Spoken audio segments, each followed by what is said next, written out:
Boa noite, irmãos. Graça e paz em nome de Jesus. Amém? Amém, irmãos? Glória a Deus. E ligar aqui, não tem ninguém aqui na frente, né? Que senão fica voando as folhas da Bíblia.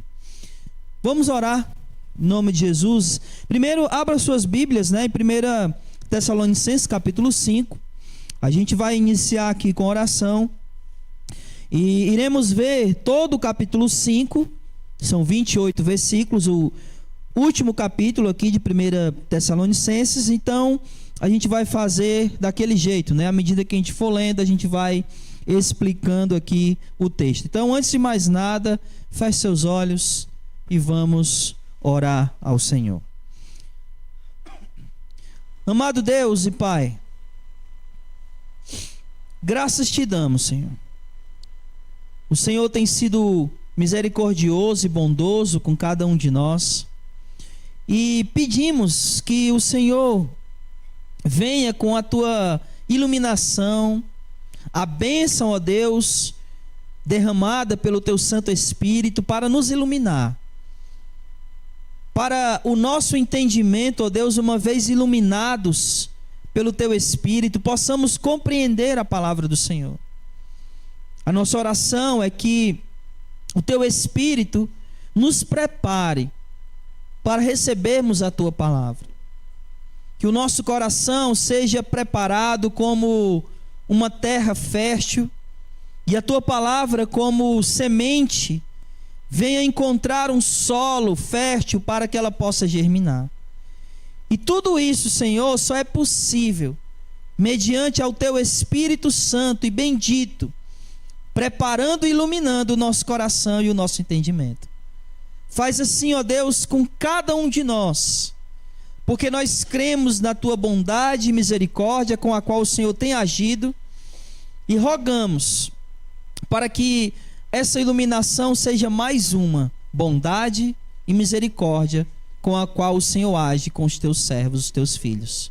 Em nome de Jesus, esse é o nosso pedido, e desde já te agradecemos. Hoje e para sempre. Amém, Senhor. Glória a Deus. 1 Tessalonicenses capítulo 5. Eu quero, irmãos, fazer aqui uma breve recapitulação daquilo que a gente viu em cada capítulo, né? Porque semana passada, infelizmente, a gente não teve o estudo de 1 Tessalonicenses. Infelizmente, eu estava bastante doente, né? E aí não foi possível. Então eu queria recapitular, quase não sai, né? Recapitular aqui aquilo que a gente viu em cada capítulo do livro de Tessalonicenses. Então, no capítulo 1, Paulo inicia a apresentação aqui, algumas ações de graças. Ele introduz o assunto aqui da carta, e aí ele vai falar, ou vai dizer alguns elogios àqueles irmãos, vai falar sobre a imitação deles, e que eles se tornaram modelo para as igrejas da Macedônia. E ele conclui o capítulo 1 de 1 Tessalonicenses, falando a respeito do Evangelho, né? Falando que Jesus morreu na cruz, e tudo aquilo que a gente entende ser o Evangelho. No capítulo 2, Paulo, ele vai falar do seu ministério entre os tessalonicenses. Ele vai falar como foi que ele pregou o evangelho lá, sobre que circunstâncias ele pregou o evangelho lá, que a passagem de Paulo por Tessalônica não foi uma passagem tranquila, foi uma passagem cheia de tribulação, de perseguição, e que ele teve que sair às pressas da cidade de Tessalônica. Então Paulo, ele fala no capítulo 2 sobre o seu ministério entre os tessalonicenses, e assim dizendo, né, as palavras que ele usa, ele vai mostrar que ele, ou melhor, ele vai defender tanto a sua pessoa como a mensagem que ele trouxe para aquela igreja naquela cidade de Tessalônica. E ele termina o capítulo 2 falando sobre o seu desejo de voltar à cidade de Tessalônica. No capítulo 3, Paulo vai se alegrar, ou vai falar o quanto a volta de Timóteo da cidade de Tessalônica para aonde Paulo estava, trazendo notícias da igreja de Tessalônica, o quanto isso fez com que Paulo ficasse feliz, com que ele ficasse alegre com essas notícias que Timóteo havia trazido da cidade de Tessalônica, da igreja em Tessalônica.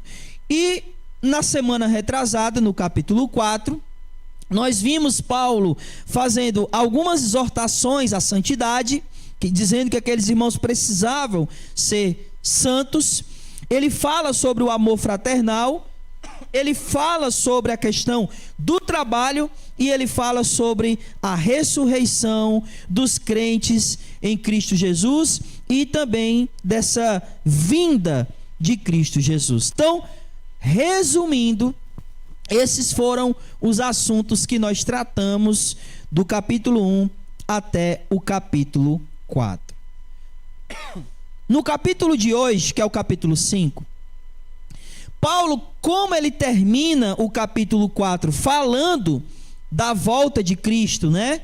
E também da ressurreição dos crentes, ele vai continuar aqui no capítulo 5 fazendo uma exortação sobre o fim dos tempos, dizendo que esse fim dos tempos ele vai acontecer de maneira repentina, né? E esse fim dos tempos ele se refere à segunda vinda de Jesus. Então ele vai falar sobre isso, e ele vai falar também no capítulo 5 sobre que os cristãos eles precisam estar preparados. Eles precisam se preparar para essa segunda vinda de Jesus. E ele vai concluir o capítulo 5 e consequentemente concluir a carta fazendo algumas recomendações finais para aqueles irmãos, uma série de recomendações, e ele vai terminar se despedindo aqui daqueles irmãos. Então, basicamente é isso que a gente vai ver hoje. A exortação sobre o fim dos tempos, a preparação para o fim dos tempos, recomendações gerais e finais e a despedida de Paulo para ou com aqueles irmãos. Então, vamos lá. Versículos do 1 ao 3, vamos começar aqui. Diz assim: irmãos, não é necessário que eu vos escreva acerca dos tempos e das épocas, porque vós mesmos sabeis perfeitamente que o dia do Senhor virá como um ladrão de noite. Quando estiverem dizendo a paz, segurança, então, de repente, a destruição lhe sobrevirá como dores de parto a uma mulher grávida, e de modo nenhum escaparão.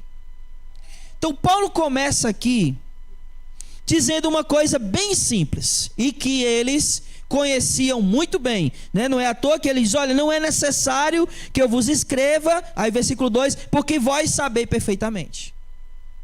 Então, isso era uma coisa que aqueles irmãos já sabiam. Era uma doutrina que eles já estavam acostumados a ouvir, que eles já haviam escutado, provavelmente por boca do próprio Paulo e também pela boca do próprio Timóteo, que estava voltando, que havia voltado, né, da cidade de Tessalônica. E o que era essa doutrina que Paulo estava dizendo que eles sabiam muito bem? Qual era? A volta de Jesus. Mas não somente isso, mas como isso iria suceder. E é isso que ele está dizendo. Olha, vocês sabem como é que isso vai acontecer. E como é que isso vai acontecer? De surpresa, de repente. E aí ele usa aqui dois exemplos. O primeiro, um ladrão que chega sem avisar. O ladrão avisa quando ele vai entrar na casa de alguém.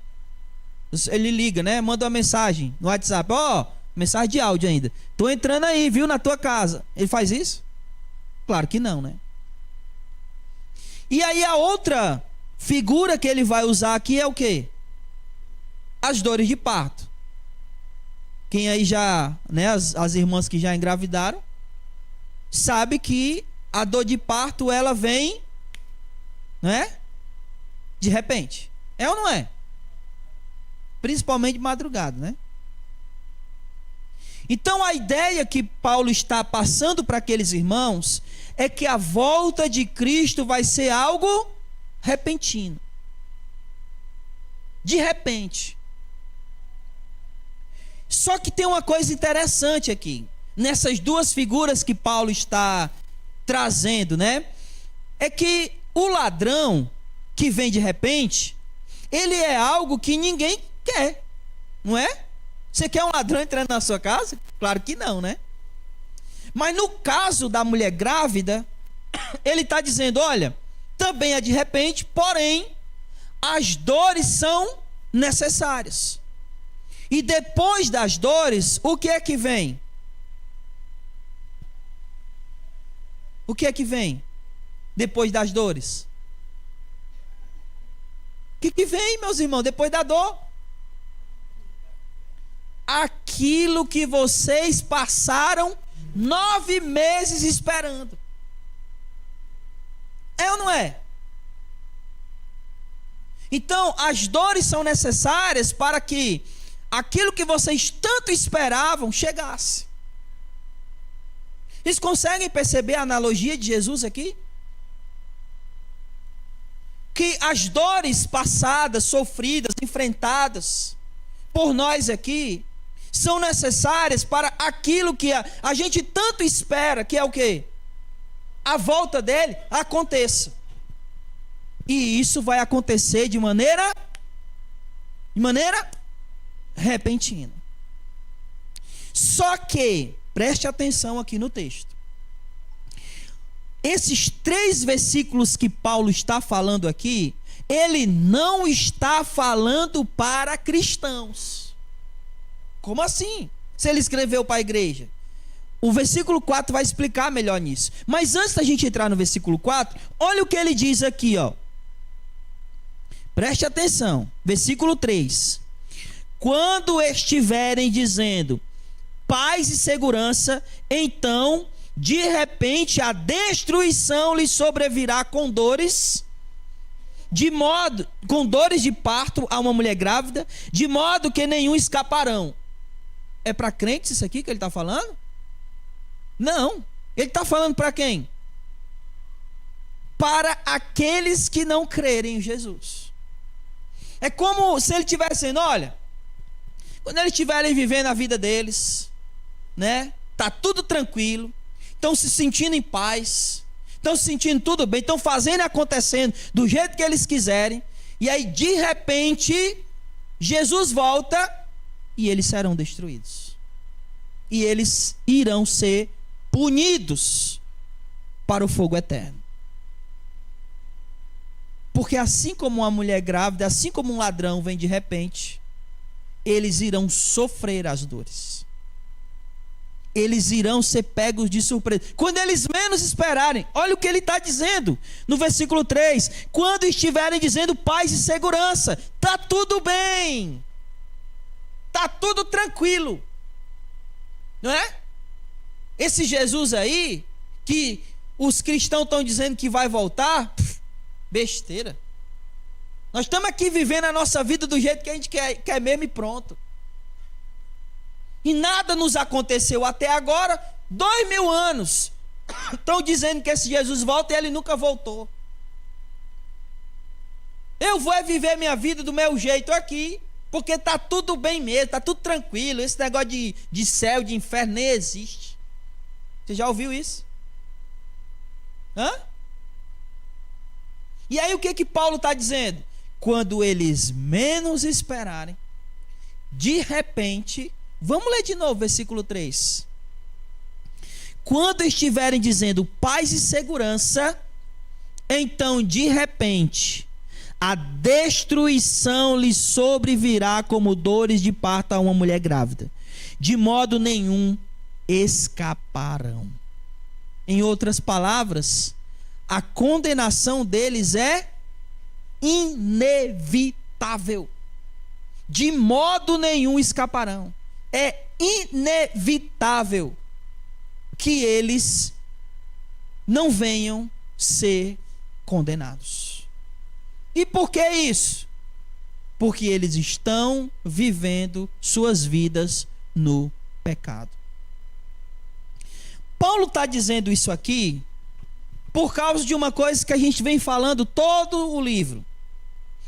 Eles estavam ensinando, alguns, estavam ensinando que era possível você manter o seu espírito puro e fazer o que quisesse com o corpo. E aí Paulo está dizendo, olha, de jeito nenhum.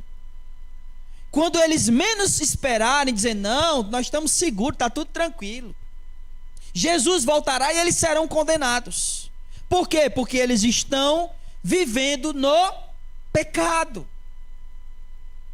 Meu irmão, vamos pensar. Obrigado, Wagner.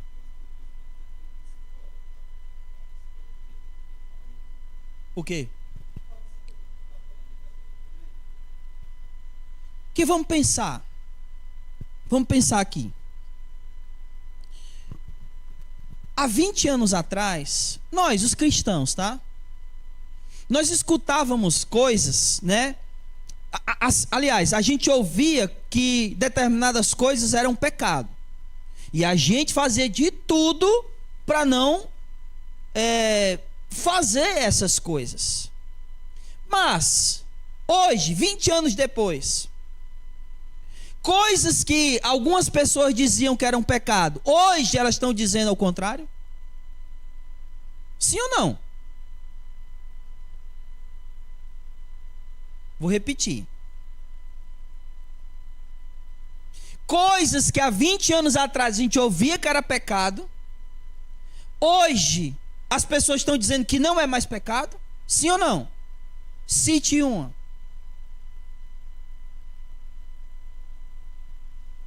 Cite um aí. Isso, relacionamento homossexual. Que a gente escutava o quê? E hoje? O que as igrejas estão, algumas igrejas estão pregando? Aborto. Vocês estão entendendo isso? E isso aqui é muito parecido com o que estava acontecendo aqui, ó. Eles estavam ensinando uma coisa que na verdade era contrário à vontade de Deus, do mesmo jeito que a gente está vendo hoje em dia. Coisas que foram ensinadas para a gente que era pecado, hoje estão dizendo que não é mais. E aí, quando eles menos esperarem, dizer, não, pode fazer que está tudo tranquilo, estamos a salvo, Jesus voltará. E a destruição deles será inevitável. Por quê? Porque eles estão vivendo no pecado. E isso é o que Paulo está aqui mostrando para eles. Que a vida do cristão, ela não pode ser de maneira pecaminosa. Viver no pecado. E é óbvio, eu acredito que vocês sabem disso, A gente infelizmente peca, não é verdade? O que eu estou falando é sobre viver no pecado. Quando aquele pecado não nos afeta mais. Ele é o que a gente costuma dizer, o pecado de estimação.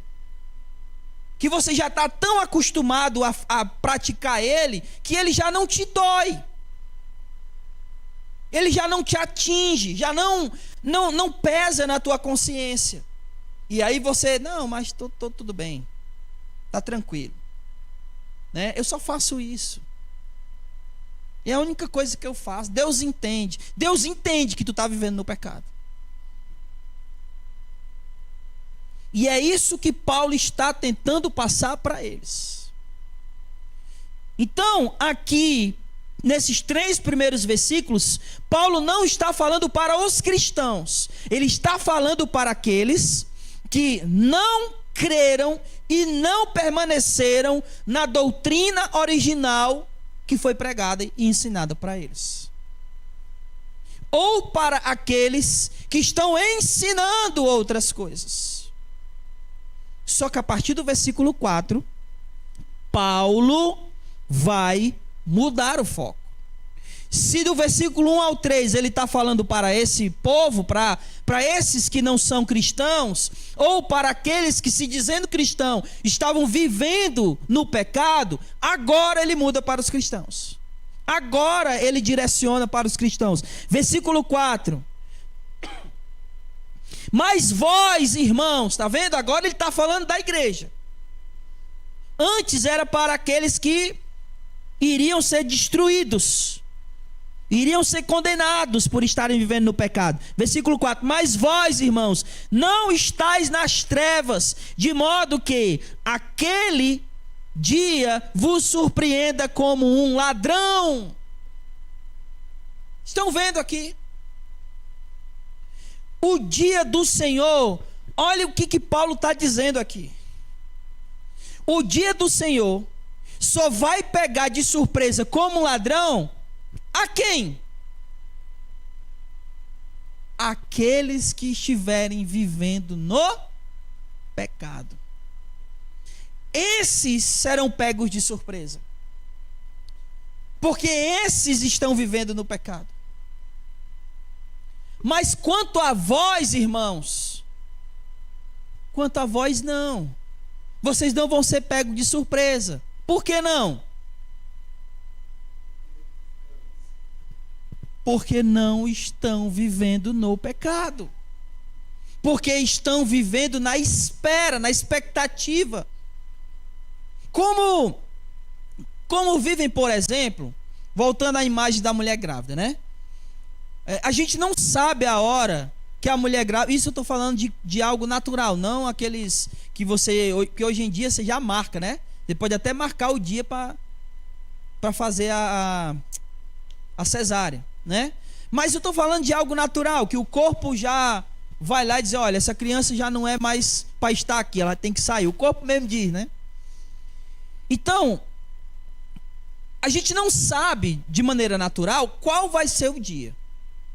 Mas, quando a mulher atinge aquelas semanas, né? São 42, é? 42 ou é 40 semanas? Hã? 40 e? 48? É não, meu.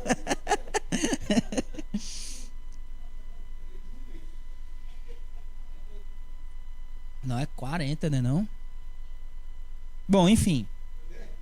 Isso não é nem aula de... Quando atinge o período, vamos, né? Quando atinge os 9 meses, que fica mais fácil, né?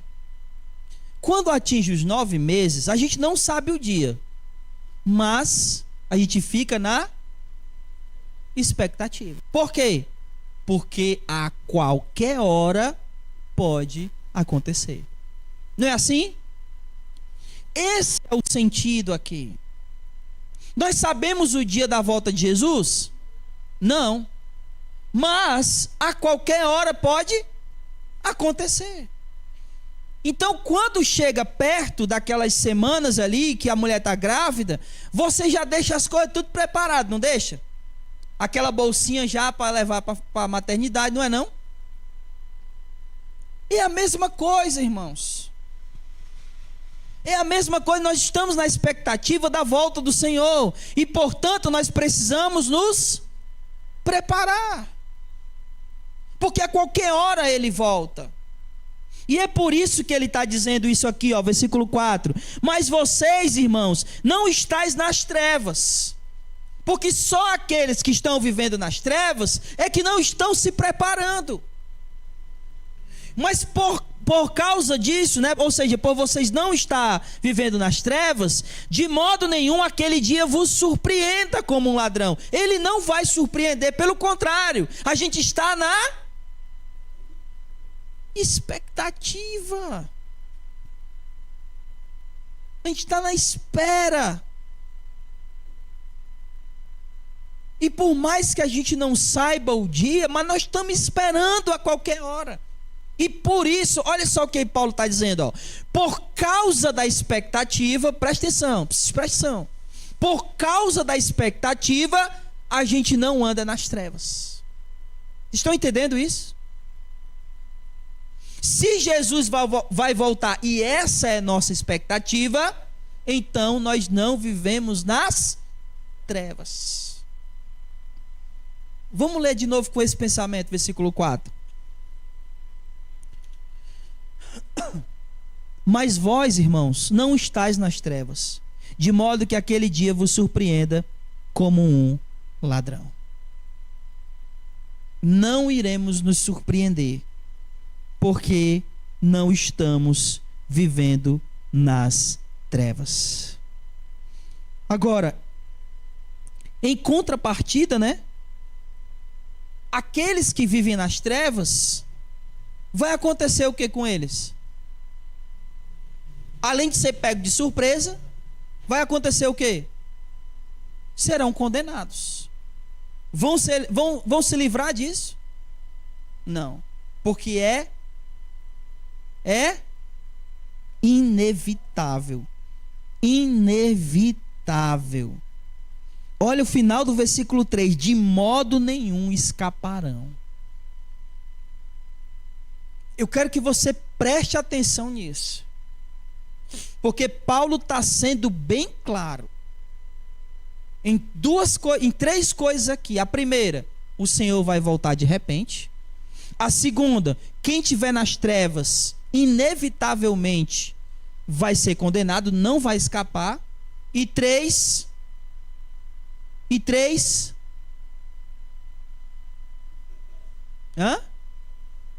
aqueles que vivem na luz estão na expectativa, esperando, preparados. E obviamente esses não serão condenados. Amém? Continuando. Versículo 5. Aí ele diz, porque todos sois filhos da luz e filhos do dia. Não somos da noite nem das trevas. Essa expressão, filho da luz, ela remete aos filhos de Deus. Por quê? Porque Deus é luz. E se Deus é luz, e nós somos filhos de Deus, então nós somos filhos da luz. E se somos filhos da luz, não andamos e nem vivemos nas trevas. Deu para compreender isso? Ele continua. Nós somos filhos do dia e não da noite e nem das trevas. Por que Paulo está usando essa expressão aqui, filho da noite?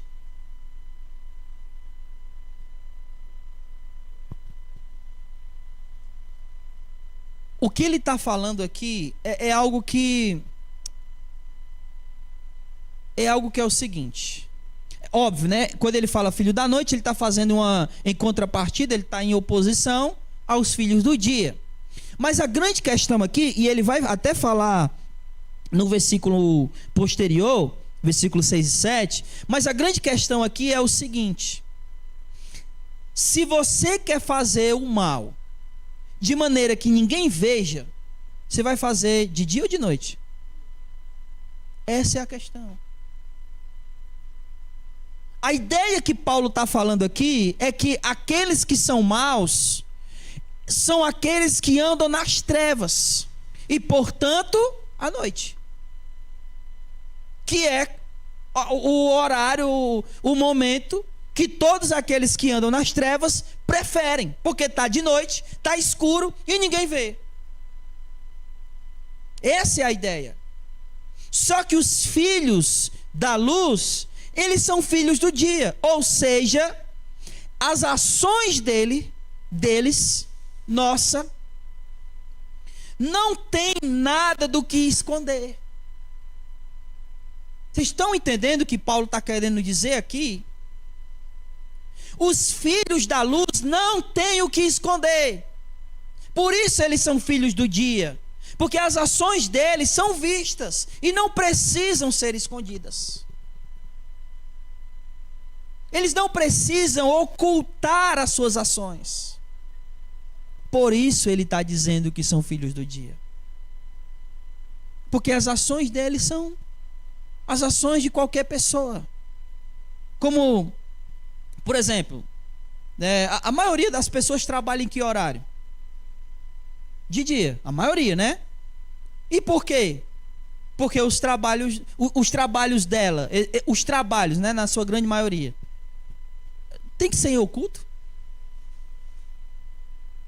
A ação de trabalhar, é isso que eu estou querendo que você entenda. A ação de trabalhar, o ato de trabalhar, é uma coisa que você precisa esconder das outras? Não, né? Até porque o trabalho é algo louvável.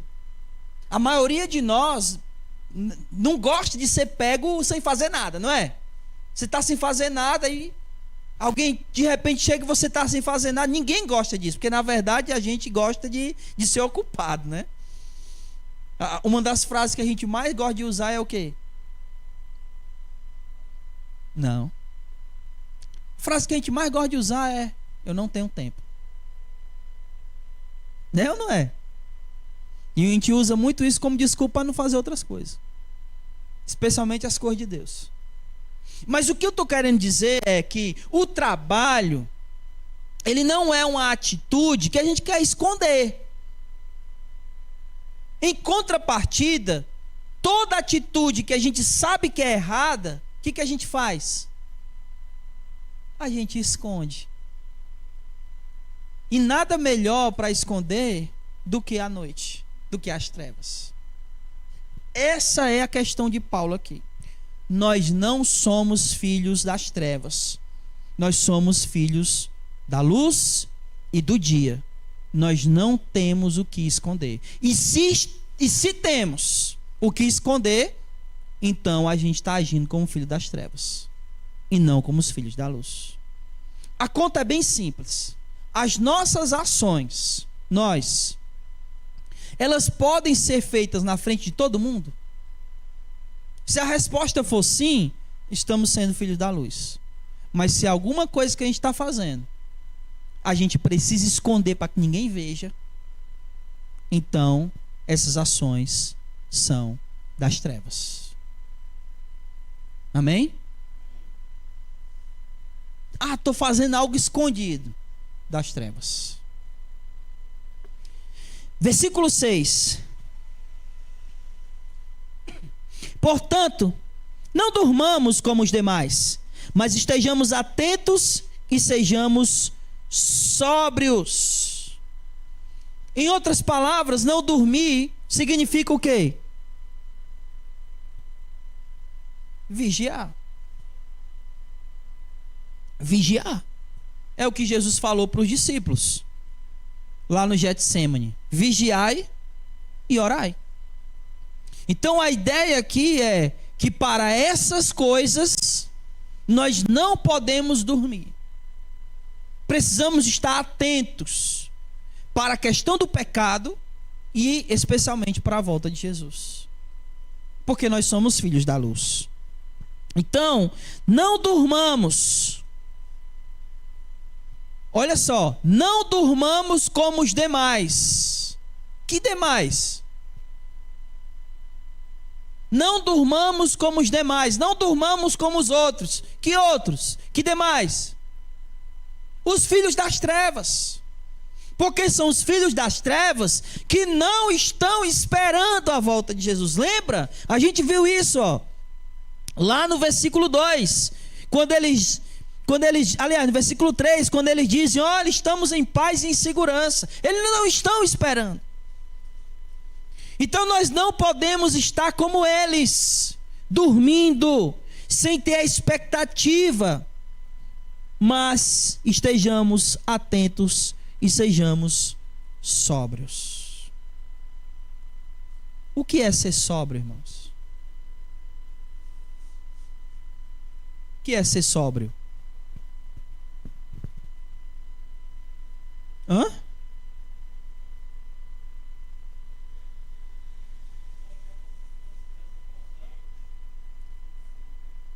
Consciente. Ser sóbrio é você estar com a mente consciente. Eu acredito que todos nós aqui, em algum momento, já presenciamos uma pessoa bêbada, sim ou não? Ela tem consciência total do que ela está fazendo? Total não, ela talvez tenha alguma coisa, mas total não. E naquele momento ela está controlada pelo quê? Pelo álcool. É nesse sentido que ele está dizendo: sejam sóbrios, estejam conscientes, que a mente de vocês não esteja controlada pelas trevas, mas pela luz. É como, imagine, né? Vamos imaginar uma situação aqui. Faltou luz, não tem lua, pelo menos não aparente, né? Aí a gente começa a andar. Como é que a gente andaria? Tudo no escuro, né? Com a mão assim, tentando ver com as mãos. Teríamos consciência das coisas que estão à nossa frente? Não. Mas se estamos na luz, a gente está inteiramente consciente das coisas.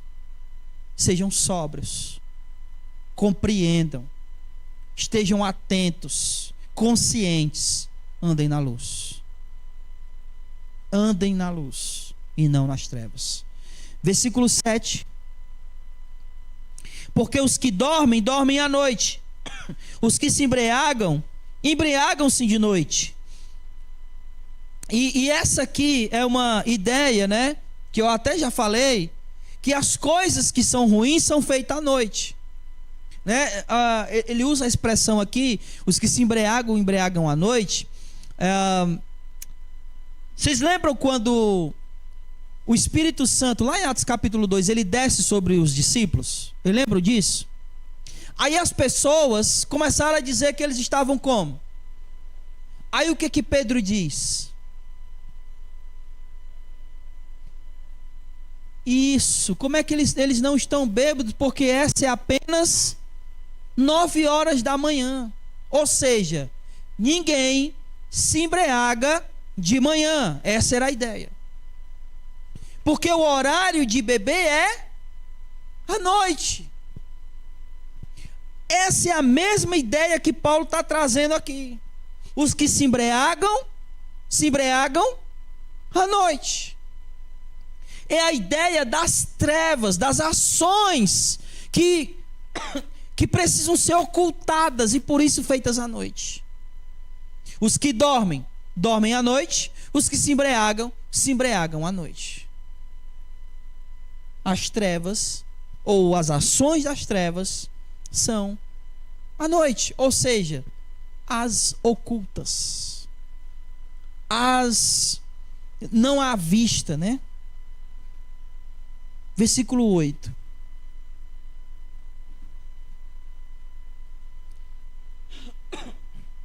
E obviamente, né, essa não é a nossa atitude, porque somos de Deus, somos da luz e não do diabo. Versículo 8. Mas nós, vistos que somos do dia, e aí aqui é uma coisa muito importante que Paulo está dizendo aqui. Paulo está lembrando a eles e consequentemente a nós que nós que somos da luz precisamos ter algumas características. Porque é muito fácil, por exemplo, a gente dizer o seguinte, ó, quem é da luz levanta a mão, aí todo mundo vai levantar a mão, não é verdade? Se você ouvisse a pergunta, se você é das trevas ou é da luz, você ia responder o quê? Da luz. Mas não é muito a nossa boca que vai dizer se a gente é da luz ou não. É o quê? São as ações. As ações que vão definir ou demonstrar, não é nem definir, é demonstrar. Porque quem define se a gente é da luz ou não é Jesus. Mas as nossas ações vão demonstrar se nós estamos na luz, se somos da luz, se estamos caminhando na luz. É aquela coisa que eu falei. Se nós temos coisas que a gente precisa esconder para que ninguém veja, ou seja, coisas que se faz na noite, então não estamos andando na luz. E aí Paulo está demonstrando, ou melhor, está lembrando a eles e a nós que coisas são essas que a gente precisa fazer e que demonstram que a gente está na luz. Aí versículo 8, vamos lá. Mas nós, visto que somos do dia, e aí ele diz, sejamos sóbrios. Aquele que mantém a consciência lúcida, que mantém a consciência na luz, que não tem uma mente cauterizada ou escravizada pelas trevas, que não usa a sua mente para ficar pensando pecaminosidades, que não pensa em imoralidade, que não pensa em fazer o mal aos outros. São aqueles que são sóbrios, conscientes, cuja mente não está aprisionada, mas lúcida, sem trevas, sem prisão, que não está aprisionada pelo pecado, mas uma mente que foi liberta, e portanto uma mente que tem luz, uma mente sóbria, lúcida, consciente, em perfeito juízo. E a gente até já usou essa expressão aqui, né, que manda quem pode e obedece. Deus é quem manda. E se temos o juízo, a gente obedece. Versículo 8. Primeiro, sóbrios. Segundo, vestindo a armadura da fé e do amor. Aqueles que são revestidos de fé e de amor. E agora vamos pensar um pouco aqui. O que isso significa, meu irmão?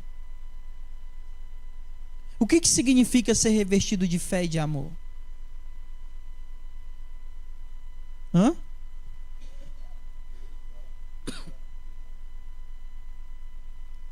Ter os atos contrários de quem é da luz?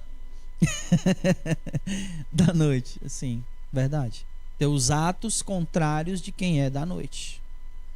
Mas eu queria pensar um pouco sobre fé aqui. Não muito, porque a gente não tem muito tempo, né? Até porque isso aqui daria uma pregação. Mas eu quero primeiro pensar com vocês o que é fé. É só isso que eu quero, bem rápido. O que é fé? Porque muita gente acredita ou pensa que fé é o seguinte: olha, eu cruzo os dedos, se eu pensar muito numa coisa, isso vai acontecer. Aí o pessoal diz que isso é fé. Isso não tem nada a ver com fé, meu irmão. Tem nada a ver com fé. Eu vou pensar muito que amanhã Deus vai abrir uma porta e Ele vai abrir. Isso não é fé. O que é fé?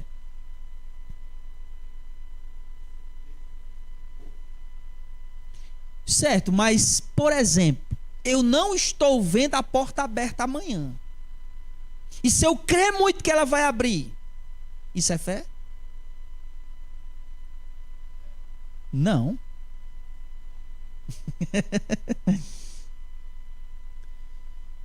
E é essa confusão que muitas vezes a gente faz. O que é fé?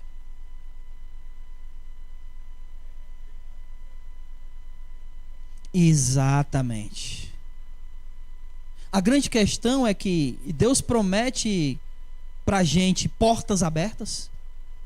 Não. Ele pode abrir portas? Sim ou não?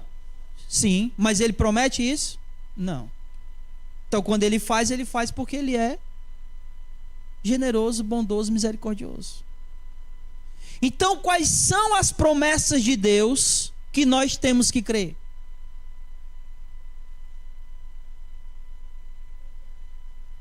Perdão, salvação e vida eterna. Essas são as promessas de Deus que a gente não está vendo e que nós precisamos crer. Quando Hebreus diz, né, a certeza das coisas que se esperam e a convicção de fato que se não veem, ele está falando das promessas de Deus, de perdão, de salvação e de vida eterna. Se você olhar o contexto lá, ele está falando de todos os personagens bíblicos cujo Deus prometeu, por exemplo, a Abraão. O que Deus prometeu para Abraão? Isso, prometeu a terra que mana leite e mel. E que nós sabemos que a terra que mana leite e mel é um tipo de referência a quê? Ao paraíso. Então, a convicção nos fatos que se não veem são as promessas que Deus nos faz. E isso Paulo está dizendo que deve ser uma armadura que a gente veste. Crer, ter fé nas promessas de Deus. Perdão, salvação e vida eterna. Por isso, se nós crermos nisso, não importa o que a gente viva aqui, meu irmão. Porque a nossa fé não está aqui. A nossa fé está onde? Isso. Por que tanta gente se enfraquece na fé? Por que tanta gente se frustra na fé? Porque tem muita gente prometendo para elas o que Deus nunca prometeu. E quando não acontece, elas se frustram. E aí, quando não acontece, aqueles que prometeram em nome de Deus jogam a culpa nelas, dizendo o quê? É porque você não tem fé. Só que isso não é fé. Fé é crer nas promessas. E a promessa é perdão, salvação e vida eterna. Então por que a gente ora quando alguém está doente pedindo cura?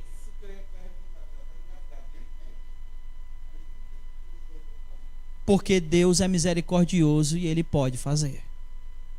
Ele não promete nada disso, mas Ele pode fazer, porque Ele é bondoso, porque Ele nos ama.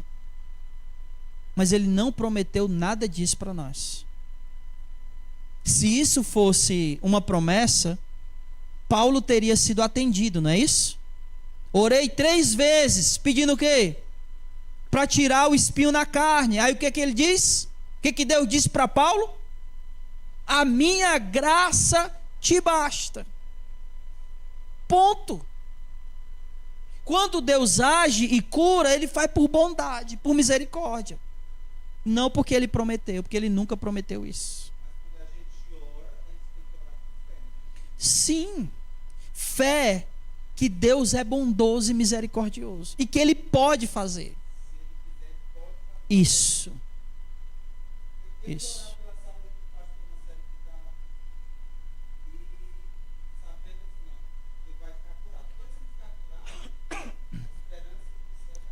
A grande questão é que a gente não pode orar dizendo o seguinte: se eu pedir muito, vai acontecer, achando que isso é fé. Porque não é o quanto a gente pede. Não tem absolutamente a ver com isso. É o quanto Deus é bondoso e misericordioso.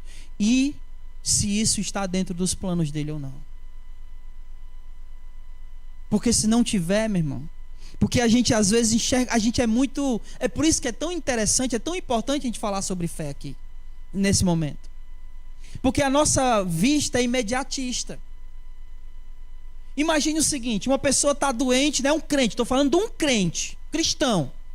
Ele está doente para morrer, e nós estamos orando aqui a Deus para quê? Para ele ficar curado, né? Mas o que seria melhor para esse crente? Morrer. Por quê? Por que seria melhor morrer? Porque ele ia estar com o Senhor. Aí Deus leva e a gente fica como? Frustrado porque Ele não nos atendeu. Não, Ele fez o que era melhor. Porque levar para Ele é melhor do que curar. É ou não é, meu irmão? Não é essa a nossa fé? Que se a gente morrer andando na luz, vivendo como filhos da luz, a gente vai para onde? Para o Senhor. Então, é por isso que Paulo vai dizer que a vontade do Senhor é isso. Não, e nem estamos dizendo isso.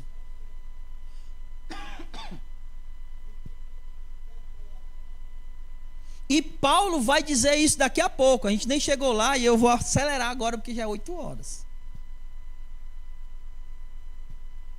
Mas olha só, revestidos de fé e amor. E aqui o amor a gente nem precisa, né, falar muito, mas eu vou só pontuar uma coisa. A maior expressão de amor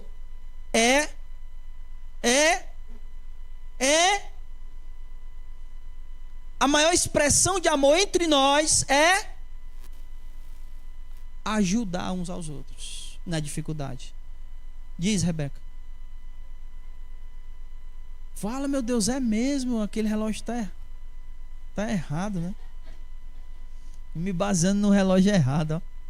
Não, mas pra mim é 8 horas, tô nem aí.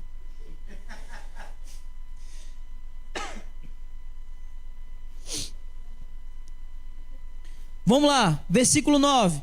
Aliás, versículo 8 ainda, né? Revestidos da armadura da fé e do amor, tendo por capacete a esperança da salvação. Isso eu acho fantástico. Porque a salvação, ou a certeza da salvação, ele coloca numa figura aqui como sendo um capacete. Ou seja, onde é que você bota o capacete? Na cabeça. Então, a certeza da salvação, a esperança da salvação, precisa estar na mente. Eu não posso esquecer da salvação. E por que não? Porque se eu esquecer da salvação, eu vou achar que a minha vida tem que ser vivida aqui. E se eu achar que a minha vida tem que ser vivida aqui, eu vou viver as coisas das trevas. Porque as coisas das trevas me oferecem aqui como sendo o melhor daqui. Mas eu não posso esquecer que eu fui salvo e que o meu lugar não é aqui. E quando a certeza da salvação está na minha mente, eu vou viver como filho da luz. Porque eu quero ser salvo. Eu quero viver com Ele. E por isso eu não vou viver como filho das trevas. Então o capacete, a esperança da salvação. Versículo 9. Porque Deus não nos destinou para a ira, mas para alcançarmos a salvação por nosso Senhor Jesus Cristo. Aqueles que estão em Cristo não mais são destinados para a ira. Lembra o que Paulo escreveu aos Romanos? Capítulo 8. Já nenhuma condenação há para os que estão em Cristo Jesus. Não estamos mais debaixo da ira. E se nós não estamos mais debaixo da ira, nós precisamos viver na luz. Porque aqueles que vivem nas trevas é que estão debaixo da ira. Então, se eu já saí das trevas, eu saí da ira de Deus. Porque a ira de Deus foi derramada sobre Jesus. Por isso ele está dizendo que Deus não nos destinou para a ira, mas para alcançarmos a salvação por nós, ou seja, por intermédio do nosso Senhor Jesus. Versículo 10, que morreu por nós, para que, quer atentos, quer dormindo, com Ele vivamos. E aí ele vai concluir versículo 11, por isso aconselhai-vos e edificai-vos mutuamente, como de fato já estáis fazendo. Essas verdades são coisas que nós precisamos nos admoestar e nos edificar. A esperança da salvação é coisa que nós precisamos estar sempre falando uns aos outros e nos edificando com essas coisas, nos trazendo à memória que nós não estamos mais debaixo da ira de Deus. Pelo contrário, em Cristo Jesus nós fomos tirados dessa ira. E portanto agora nós vivemos sóbrios, revestidos de fé e de amor. E com a consciência, com a esperança da salvação em nossa mente.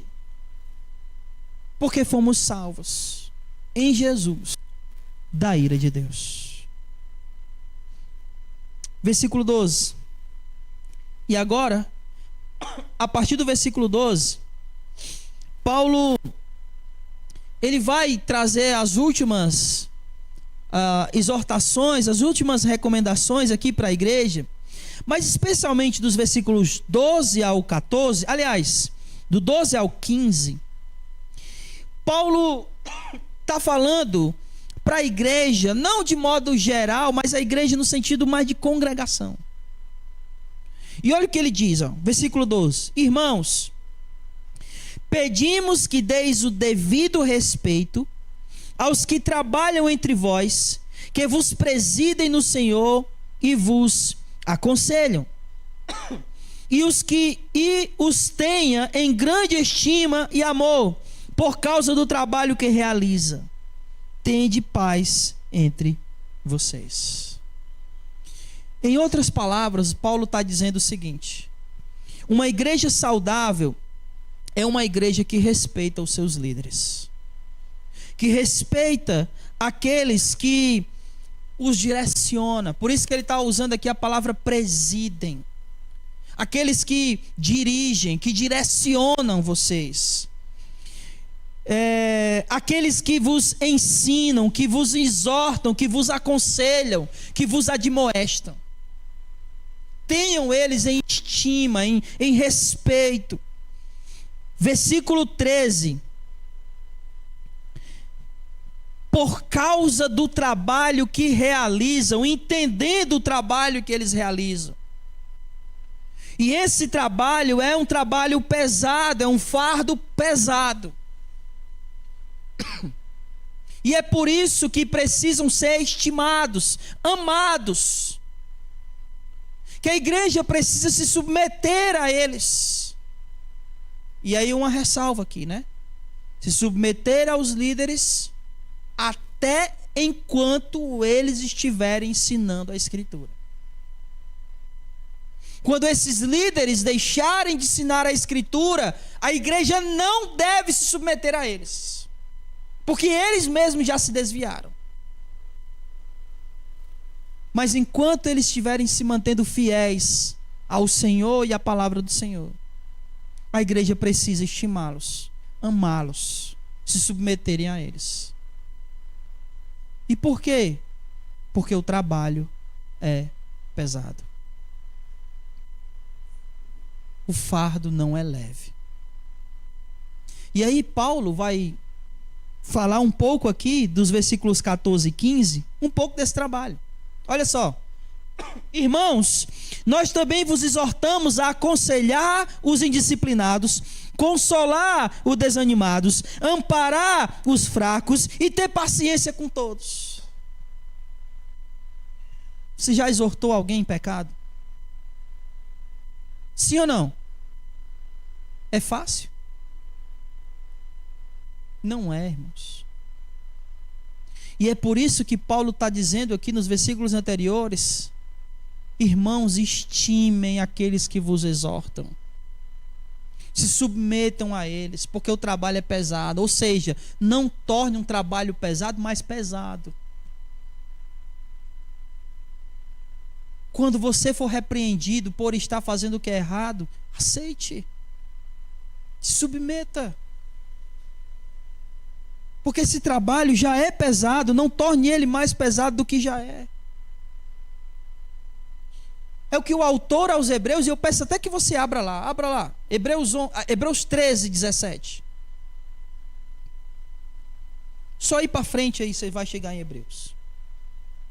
1ª e 2ª Timóteo, Tito, Filemon e Hebreus.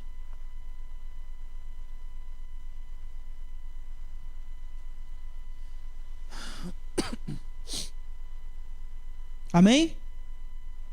Versículo 17.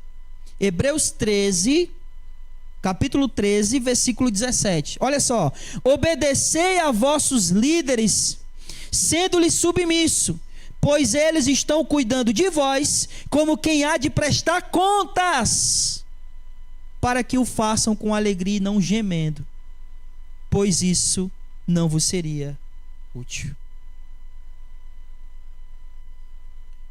Os líderes prestarão contas. Por isso obedecei e submetam, para que eles presidam, né, direcionem, admoestem, ensinem com alegria e não como quem geme. e não como quem diz: meu Deus, quando esse povo vai aprender? Parece que a gente ensina, e quanto mais a gente ensina, menos o povo aprende. A gente ensina, e aí a pessoa posta no grupo da igreja uma coisa que não tem nada a ver com fé, com igreja, com a palavra, algo totalmente contrário. Aí você fica pensando: será que estão me ouvindo? E você geme, e você chora. Estimem, amem, se submetam, reconheçam, porque o trabalho é pesado, e não torne ele mais pesado do que já é. Volte para Tessalonicenses, por favor. Versículo 14. Aconselhem os indisciplinados, consolem os desanimados, amparem os fracos e tenham paciência com todos. Tudo isso que Paulo está falando não é só os líderes que têm que fazer, mas aqui especialmente ele está falando dos líderes. Esse é um trabalho que não é um fardo leve. Versículo 15: cuidai para que ninguém retribua o mal com o mal, mas segui sempre o bem uns para com os outros e para com todos. Não deseje, não busque fazer o mal, e não deixe que ninguém retribua o mal com o mal.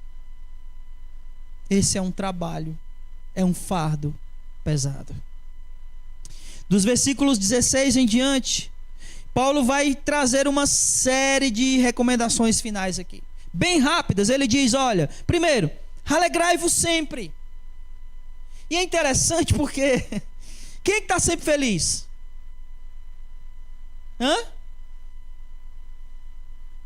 Mas por que Paulo está dizendo alegrai-vos sempre? Porque a nossa alegria não está nas circunstâncias. Mesmo quando acontece uma coisa ruim, nós precisamos lembrar o quê? O que o Senhor fez por nós. E isso é motivo de alegria. Ele nos arrancou das trevas e nos colocou na luz. Quando você estiver triste, lembre-se de quem Ele é e do que Ele fez por você. Alegre-se sempre.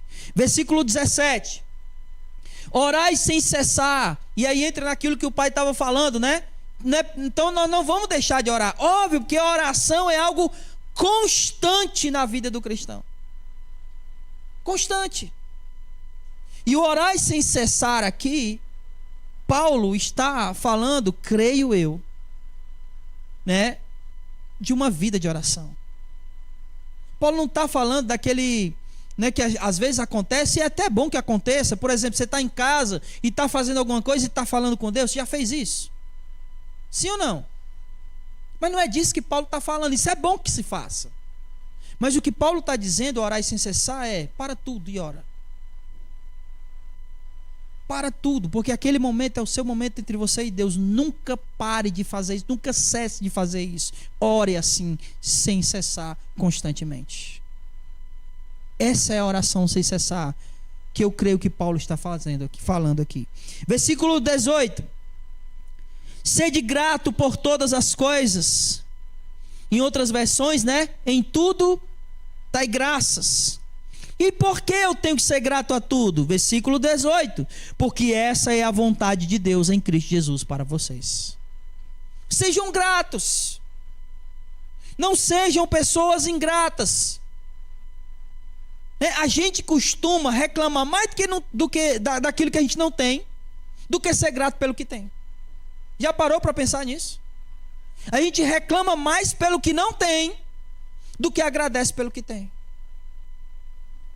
Você tem uma coisa, mas você queria outra. E aí, ao invés de agradecer pelo que tem, você reclama pelo que não tem. Em tudo sejam gratos, porque essa é a vontade de Deus em Cristo Jesus. 19: não apagueis o espírito. Você sabe o que é apagar o espírito? Vou explicar agora. Lá em Gálatas capítulo 5, versículo 22, Paulo vai dizer que o fruto do espírito é amor, alegria, paz, bondade, benignidade, mansidão, domínio próprio. Lembra dessas coisas? Apagar o espírito é quando essas características do espírito não aparecem mais em nós. Elas estão apagadas. Não é possível ver amor, não é possível ver alegria, não é possível ver paz. Aí o espírito está apagado. Não há mansidão, está apagado. Não há domínio próprio, está apagado. Não há bondade, está apagado. Então, não apagar o espírito é manter todas essas coisas que são características do Espírito Santo ativas e visíveis. Esse é o sentido. Não apague o espírito. Versículo 20. Não desprezeis as profecias. Quando Paulo escreve essa carta, de que tipo de profecia ele estava falando? Não. Ele estava falando das profecias onde Deus falava com os seus profetas. Alguém que recebia diretamente de Deus uma palavra para ser falada. Era disso que se tratava aqui. A questão aqui hoje é que essas profecias, ou seja, porque profecia é aquilo que é a vontade de Deus. Profecia não é adivinhar o futuro. O nome disso é adivinhação. Isso é condenável na Escritura. Profecia é o anúncio da vontade de Deus. E aí preste atenção. Toda essa vontade de Deus foi anunciada e registrada? Sim. Então a gente precisa esperar que outra pessoa receba a vontade de Deus por profecia? Sim ou não? Não. Então, não desprezem as profecias. Eu quero fazer esse adendo. As profecias registradas. Aquilo que foi registrado, a palavra de Deus, a vontade de Deus revelada e registrada aqui, não desprezem. Pelo contrário, que o seu coração esteja aberto e a sua mente atenta para receber as profecias do Senhor. Versículo 21.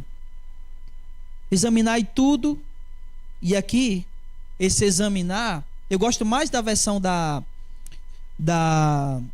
atualizada, que ela traz julgai todas as coisas. Eu acho melhor essa tradução, porque é isso mesmo.